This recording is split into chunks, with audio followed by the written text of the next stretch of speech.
Vous écoutez Culture Média sur Europe 1. Thomas Hill, c'est l'heure de la question média du jour. Oui, et ça vous dit peut-être rien, mais je peux vous assurer que tous les enfants et les ados connaissent très très bien le phénomène planétaire One Piece. Rendez-vous compte, 500 millions d'exemplaires imprimés dans le monde, 500 millions.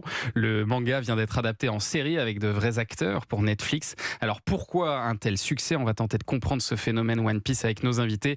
Thibaut Radan, bonjour. Raden, bonjour. Raden, pardon, en plus je vous ai demandé juste avant, j'ai pas retenu. Libraire à Vaucresson, spécialiste dans la vente de manga, et Shaima Tounsi Shaibdra, bonjour. Bonjour. Vous êtes spécialiste Netflix chez Allociné. Alors, le manga One Piece, ça fait plus de 1000 chapitres, donc on va pas le résumer aujourd'hui.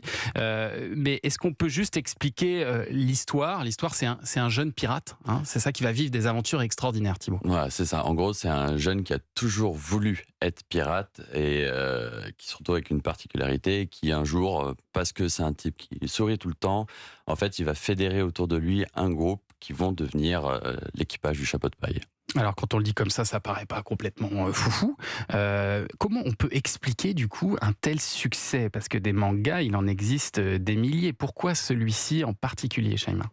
Déjà, les mangas, c'est un manga qui véhicule énormément de valeurs. Donc déjà, le héros, souriant, énergique, Ouais. on le regarde, voilà, t'es heureux, voilà, il est drôle. Donc, c'est un héros dans lequel on se reconnaît aussi. On a tous envie, je pense, de rejoindre l'équipage du chapeau de paille et de combattre avec eux. C'est un lore super intéressant et très... ça fait 20 ans, plus de 20 ans que ça existe, donc il y a le temps de développer le lore.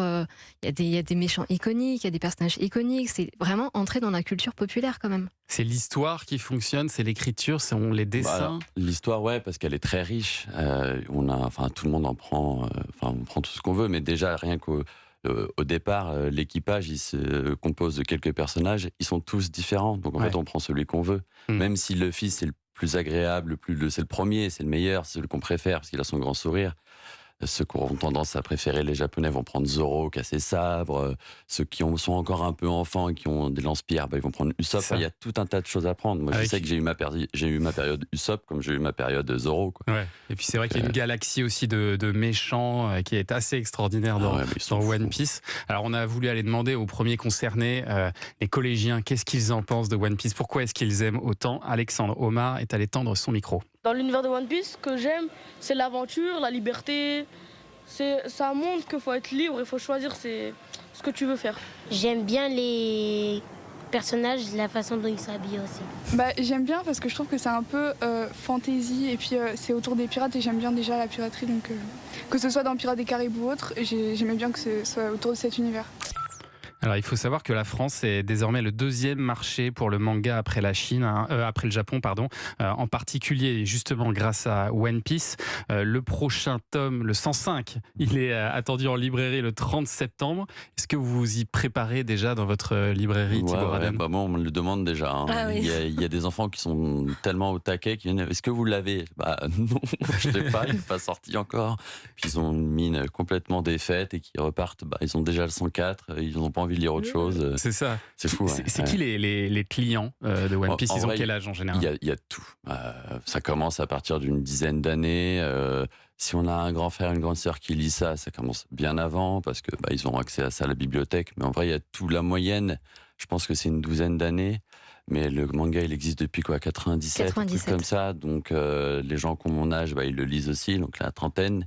Et ça va jusqu'à, je crois que ma plus vieille cliente, elle doit avoir presque de 60 ans. Ah oui, quand même. Et puis elle est fan absolue. Et alors évidemment, ce succès, il n'a pas échappé aux plateformes américaines, notamment à Netflix, qui l'a adapté. On va en parler dans un instant, à tout de suite. Europe 1. Culture Média sur Europe 1, Thomas Hill avec vos invités. Cette question média du jour aujourd'hui, comment expliquer le phénomène One Piece ? Oui, One Piece qui fonctionne extrêmement bien partout dans le monde et en particulier en France, évidemment, ce phénomène. Shaima Tounsi Shaibdra, vous êtes spécialiste Netflix chez Allociné, ça ne pouvait pas échapper à Netflix. À Netflix ou à n'importe quelle autre plateforme, Voilà. ils ont gagné la course. C'était en 2020, donc c'était juste avant le Covid. Et c'était clairement la poule aux odeurs. Ils ont mis vraiment toutes les chances de leur côté.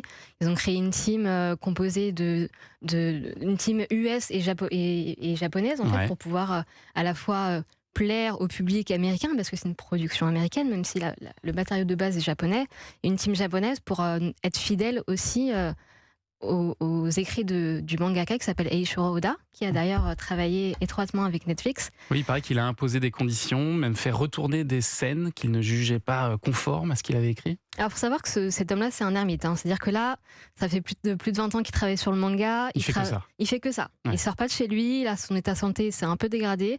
Et donc, oui, en fait, il savait que son œuvre n'était pas inadaptable jusqu'à aujourd'hui.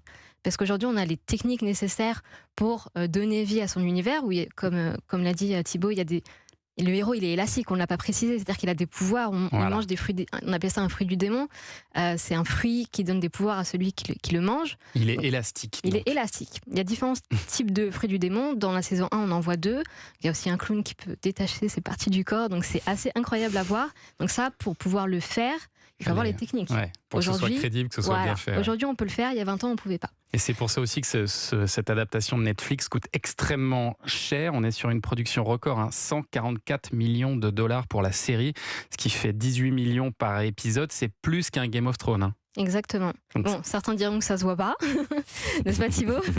Alors moi, je trouve qu'ils ont bien fait le boulot, côté VFX, côté costume, comme disait, les effets spéciaux, pardon, la VFX et les effets spéciaux. Comme disait le collégien, les costumes aussi sont assez fidèles à l'univers. La musique aussi, il y a pas mal d'easter eggs pour les fans, donc oui. Donc pour vous, le pari, il est réussi? Netflix a bien fait cette adaptation de One Piece? Alors moi, je fais partie des gens qui ont été convaincus. Sachant que je ne connaissais pas One Piece avant début juin, parce que j'ai eu la chance de rencontrer les acteurs. Et petite anecdote, vraiment, c'était un événement Netflix, le festival Netflix qui s'appelle To Doom. Les acteurs, personne ne les connaissait, aucun des journalistes ne les connaissait. On n'avait vu aucune image. Et ils ont fait sensation. Vraiment, tous les journalistes parlaient d'eux. Donc je me suis dit, il y a quelque chose, il va se passer quelque chose avec One Piece.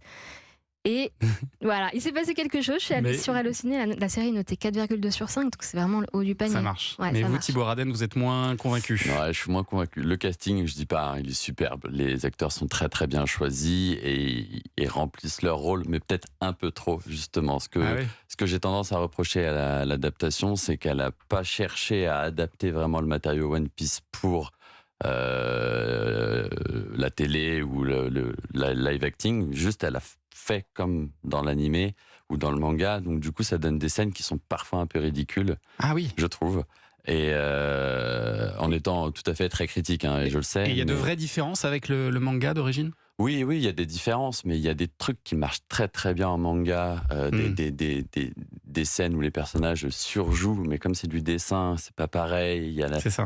Là, quand ça surjoue, c'est un peu difficile. Mais c'est un peu ce que nous disait Dimitri Pavlenko tout à l'heure, quand on en parlait dans la matinale. Il nous disait c'est inadaptable en fait, le manga en réel. Ça ne fonctionne pas, ça n'a jamais fonctionné. Vous êtes d'accord avec cette idée? Oui, mais imaginez que Luffy il a un visage rond et que son sourire il fait la moitié de son visage. Donc pour représenter ce sourire-là, qui est quand même très caractéristique du personnage, on peut pas. Donc ce genre de truc-là, il faudrait pas le faire en live, il faudrait adapter cette idée en live. Vous êtes d'accord avec ça, Shaima? Ah oui, je suis totalement d'accord. Moi, je suis en train de rattraper l'animé. Je pense qu'il me faut à peu près 2 ans pour regarder les 1000 épisodes. Pour moi, une adaptation est réussie quand elle est fidèle à l'univers et fidèle au message véhiculé par l'auteur. Dans le cas présent, c'est le cas. Je sais que Netflix s'était cassé un peu les dents sur des 2 précédentes adaptations, donc qui étaient Death Note, énorme manga aussi, et Cowboy Bebop. Donc deux gamelles, mais clairement. Là, c'est beaucoup plus réussi pour vous. Il y avait Full Metal Alchemist aussi. On part dans la discussion. Que je n'ai pas vu. Je me permets de parler de sujets que j'ai vus. J'ai pas vu les autres. Je sais juste que les gens n'ont pas aimé. Donc c'était vraiment 2 catastrophes. Alors là, justement, est-ce que les gens ils ont aimé? On est allé poser la question justement à nos petits collégiens du collège public André Citroën à Paris qui ont regardé la série. Écoutez. Moi, ce qui m'a plu, c'est que déjà j'ai commencé la série et je trouve ça pour l'instant très très fidèle au manga. Et qu'est-ce qui t'a plu dans l'adaptation faite par Netflix? C'est les effets spéciaux? Qu'est-ce qui t'a plu? Plutôt l'acting. Parce que contrairement à ce que je pensais, il y a beaucoup de personnes différentes. Par exemple, Zoro ou One Piece, ils sont pas du tout pareils en termes d'acting. Luffy, pardon. C'est qu'il y a beaucoup de personnages, qu'il y a un bon développement et tout ça. Je me suis dit que si j'aimais pas le manga, peut-être qu'en Netflix, ça m'intéresserait plus. Mais au final, Non, quoi. Toujours pas. Bah, j'adore l'univers de One Piece, le manga, les combats, j'adore. J'aime bien comment ils vivent l'équipage du chapeau de paille, par exemple, les aventures qu'ils font. J'aime tout. Ils ont l'air de plutôt aimer globalement, et puis ça marche, puisque la série est toujours numéro 1 sur la plateforme selon Flix Patrol. C'est la série la plus regardée dans 84 pays actuellement. Donc ça sent la saison 2 a priori. Et puis ce qui est bien, c'est comme là ils ont adapté une dizaine de bouquins et qu'il y en a plus de 100, ils ont de la marge pour faire quelques saisons a priori. Ouais, complètement. Ouais. Après, est-ce qu'ils ont le budget ? On verra. Voilà, c'est ça. C'est que ça coûte un petit peu cher cette histoire. Merci à tous les deux, en tout cas Thibaut Raden et Shaima Tounsi Chaibra d'être venus nous voir ce matin.